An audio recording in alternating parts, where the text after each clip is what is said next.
Welcome to Southwick, round 10 of the Lucas Oil AMA Pro Motocross Championship. We have beefed up security at MX 338 to make sure Hurricane Irene doesn't get in the door. We want to have good racing, and we'll be here to cover it. Here's your preview show. It's the Racer X Motocross Show on AllySports.com. Coming up next.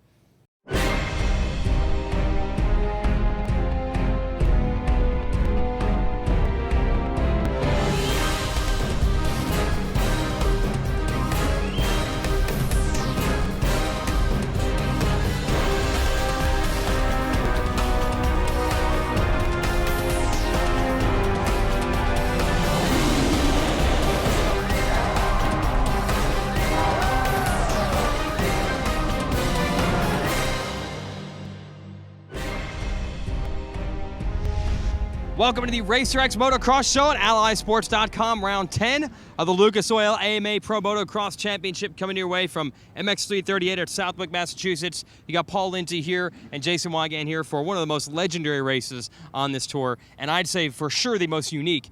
There are sand tracks all over the world. There's only one pure sand track on this schedule.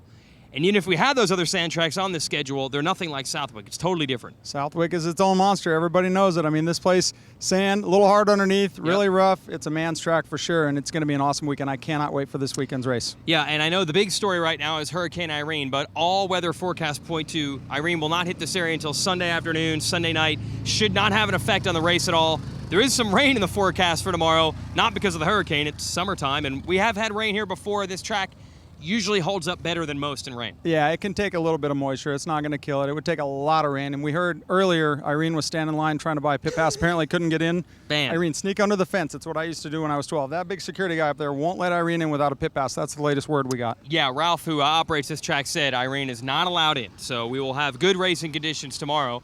And this track and this series, pivotal right now because two riders have really seized the momentum in this tour. Unbelievable. I miss a week and all hell breaks loose. Dean Wilson and Ryan Villopoto, where have you been all summer? If you rewind to the beginning of the season, a lot of people were saying it should be Dean Wilson and Ryan Villopoto, maybe arguably dominating the series.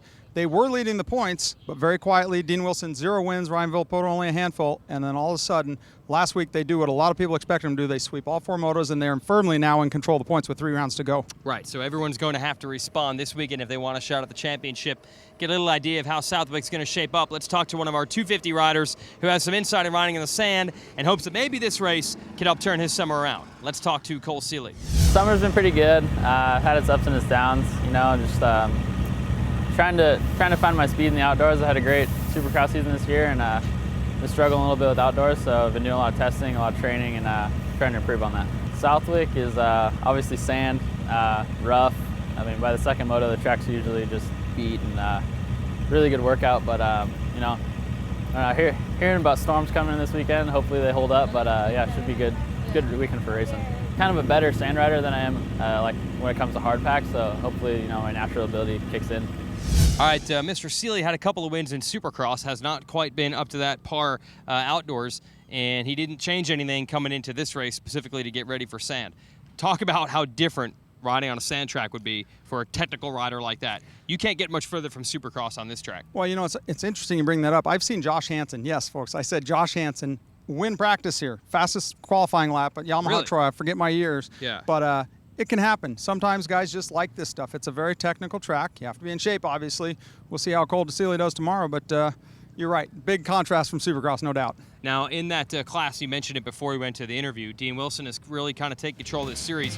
The question is, can Blake Baggett strike back? If he can't get a win this weekend, he might be out of reach. And if you're Tyler Rattray, it already is starting to get out of reach. Yeah, I mean, that last weekend obviously changed a lot of things. We went from 3 guys, you could throw a blanket over them. All of a sudden, Dean Wilson has a comfortable 25-point lead, I believe, and even bigger over Rattray, who could have become only the second South African to win a world title, or only person, period, to win a world MX2 title and a 250 title over here.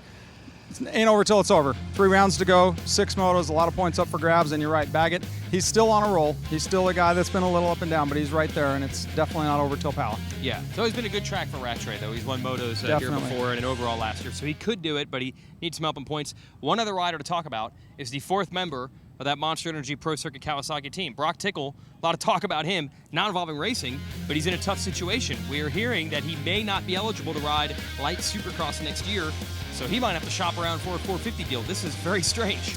Well, I believe he's wrapped up either way for next year. It's just a matter of what class he's going to ride. Yeah. Maybe somebody else needs to make room under their tent for him, is the word I'm hearing. Right. A lot of team managers, obviously Mitch Payton lobbying to get that little tweak, little loophole in the rule change. 3 years and you're out if you win a championship in your third year. Yeah. It would have happened to Josh Hansen. Yep. Ironically, Josh doesn't win the title, and he's not pointed out. That's the irony of that rule. And they've done a lot of work to try to clarify it over the years, but inevitably something like this happens. Okay, so there's drama on the track as far as the championship goes, and then off as far as some contracts go with that team.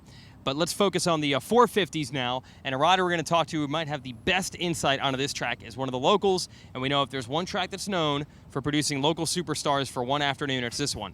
So let's talk to New England's own Robbie Marshall. I've just been doing the whole Canadian series. Unfortunately, I didn't get to do the last 2 West rounds, just as broke my collarbone, came back a little late, and tried to race the first 2 rounds. It was a little too sore, so started back up at Gopher, and had some good rides, top 5s about all year, but just knew I should have been on the box, and by the end I was on. I got 3rd the last round, so pretty good. End of the year pretty solid, and bringing momentum into Southwick. This is the hometown race, and I feel like every year this is what I work for, is just for this one race, but I put everything into every race I do, and I've done a lot of the right things, and I'm prepared for this rain. Bring the monsoon, leave it dry, 95 degrees. I don't care what the weather is.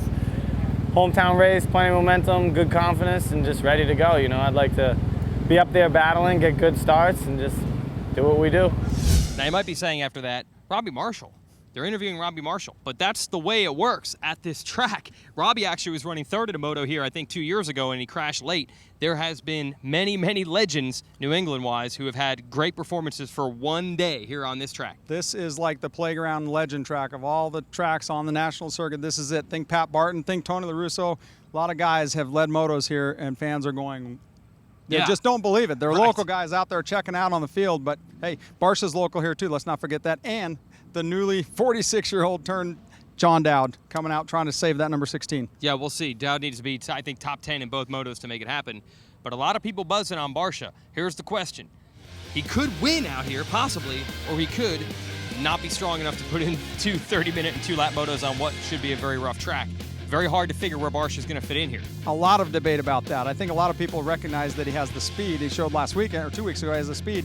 Can he do it for 30+2? We'll see. He's definitely going to be fast on that 450 here on his home track, and he's won a moto here, so I know he's excited to do it, that's for sure. Now what we're hearing is this could be the roughest track of the year because all the tracks have been a little bit rougher this year than the last few years. The way they've changed the track maintenance, they've made the tracks rougher, and then we know Southwick, compared to most tracks, is rougher than the rest. So if the first 9 rounds of this tour were tough, this one's going to be a true test. So we wonder if Barsha can go the distance. Meanwhile, if you're Ryan Dungey, Chad Reed, is there time to get back in this championship? If you're Dungey, you're not far back in points, but you can't let Villopoto get out like he did last time. Definitely, no doubt about it. It's crunch time. Dungey's only 7 points back. Reed, he's had his issues since Millville. It's been a tough break for him.